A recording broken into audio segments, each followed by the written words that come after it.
warahmatullahi wabarakatuh. Di sini saya akan menjelaskan tentang akuntansi manajemen sektor publik. Jadi, akuntansi manajemen sektor publik itu mempelajari tentang bagaimana membuat informasi keuangan yang relevan dan handal yang ditujukan pada pemimpin pada sektor publik dengan maksud untuk perencanaan dan pengendalian.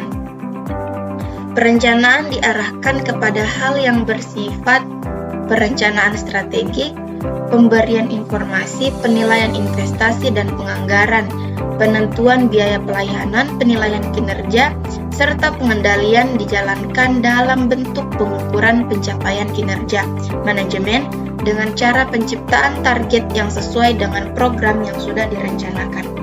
Jadi ada 3 subpokok pembahasan yang akan saya bahas pada video kali ini. Yang pertama ada bagaimana akuntansi sebagai alat perencanaan dan pengendalian organisasi. Yang kedua, bagaimana proses perencanaan dan pengendalian manajerial organisasi sektor publik. Dan yang terakhir, bagaimana peran manajemen sektor publik. Akuntansi sebagai alat perencanaan dan pengendalian organisasi. Akuntansi manajemen sektor publik memiliki kaitan erat dengan sistem pengendalian manajemen sektor publik. Pengendalian manajemen sektor publik sebagai pihak yang tugas mengendalikan dan mengawasi organisasi agar mencapai tujuan dan menghindarkannya dari kesalahan atau kegagalan. Tentu saja kegiatan itu bisa terjadi karena fungsi manajemen itu sendiri tidak berjalan sebagaimana mestinya.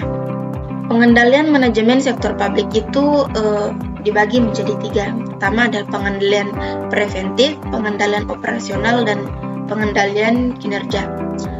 Pengendalian preventif itu adalah pengendalian yang dimana tindakan manajemen itu mengurangi masalah atau risiko. Contohnya ada kebijakan pengamanan tempat kerja.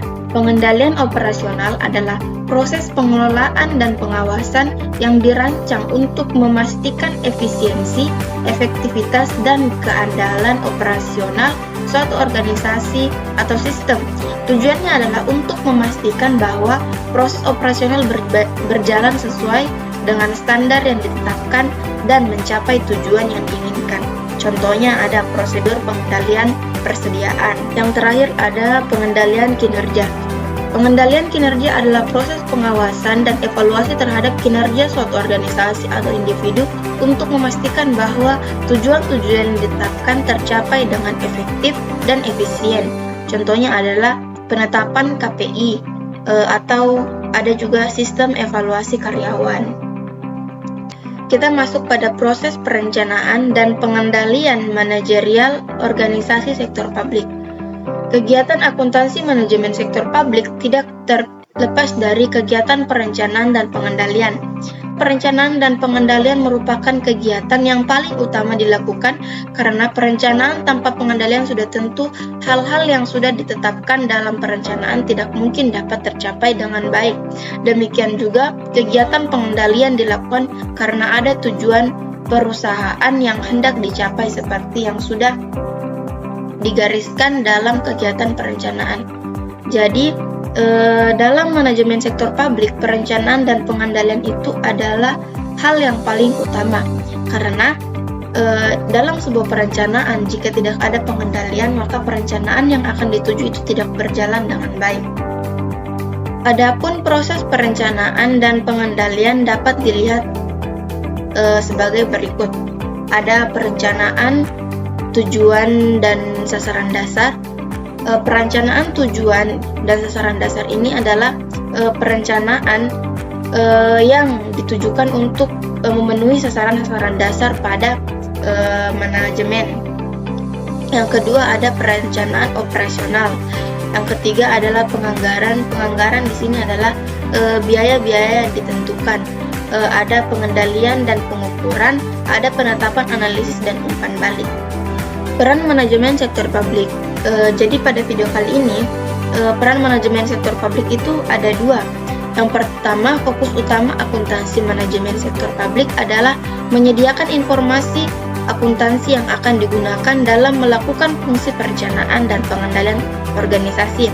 Yang kedua, ada informasi akuntansi di sarana untuk membantu menjalankan fungsi-fungsi manajemen sebagai tujuan organisasi dapat tercapai. Perencanaan strategik adalah proses sistematis untuk merumuskan tujuan jangka panjang dan strategi untuk mencapai tujuan tersebut. Ini melibatkan penilaian situasi internal dan eksternal suatu organisasi, seperti analisis SWOT. Yang kedua ada pemberian informasi lainnya. Pemberian informasi lainnya adalah proses penyediaan data atau informasi terkait biaya-biaya terkait dengan suatu aktivitas, proyek, atau keputusan bisnis kepada pihak yang terkait. Yang ketiga ada penilaian investasi. Penilaian investasi adalah proses evaluasi yang dilakukan untuk menilai potensi, keuntungan, dan resiko yang terkait dengan suatu investasi. Tujuannya adalah untuk membantu investor membuat keputusan yang informasional dan berdasarkan data terkait investasi yang akan dilakukan. Yang keempat ada penganggaran. Penganggaran adalah proses perencanaan, pengaturan, dan pengawasan alokasi sumber daya keuangan suatu organisasi untuk mencapai tujuan tertentu dalam jangka waktu tertentu. Yang kelima ada penentuan biaya pelayanan dan tarif pelayanan. Penentuan biaya pelayanan dan tarif pelayanan merupakan proses penting dalam industri lainnya, terutama dalam sektor seperti kesehatan, pendidikan, transportasi, dan yang terakhir ada penilaian kinerja. Penilaian kinerja adalah proses evaluasi yang dilakukan untuk mengukur, mengevaluasi, dan memberikan umpan balik terhadap kinerja seorang tim atau organisasi terhadap tujuan, standar, atau ekspektasi yang telah ditetapkan. Tujuannya adalah untuk mengidentifikasi pencapaian, kekuatan, kelemahan, dan peluang perbaikan, serta memberikan dasar untuk pengambilan keputusan. Mungkin itu saja yang dapat saya jelaskan, lebih dan kurangnya mohon dimaafkan. Wabillahi taufiq wal hidayah. Assalamualaikum warahmatullahi wabarakatuh.